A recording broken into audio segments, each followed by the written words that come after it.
is another Republican with an eye on the first-in-the-nation primary. Former Pennsylvania Senator Rick Santorum was in New Hampshire tonight. In 2 weeks, he is expected to launch his second campaign for president. Our Adam Sexton joins us now to explain what's different this time around.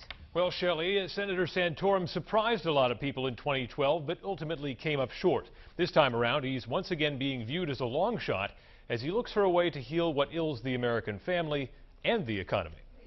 Rick Santorum may be in Manchester, but he's on home turf, speaking Tuesday night at a fundraiser for Cornerstone, a leading state organization for social and religious conservatives. It is always good to hear from Senator Santorum. He never apologizes for being pro-life.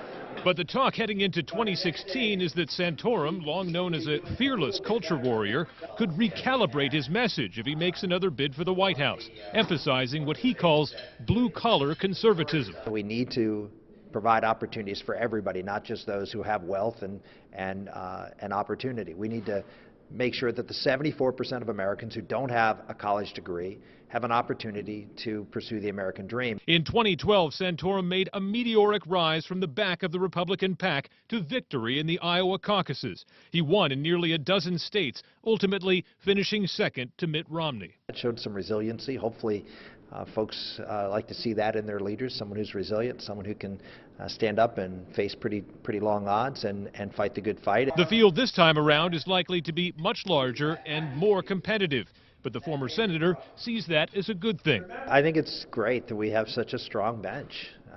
I'll put our top 11 candidates against their top 11 and play football anytime. I mean, we're going to score a lot of points, and they're not. In the end, it's about winning. But Santorum told his Granite State audience tonight that being authentic is more important than being electable. One of the advantages I think I have is that I've got a pretty strong track record of when I say I'm going to do something, I'm going to do it. As far as when he might be launching a campaign, Senator Santorum says he will be making an announcement on May 27th near his home in the Pittsburgh area. Adam Sexton, WMUR News 9.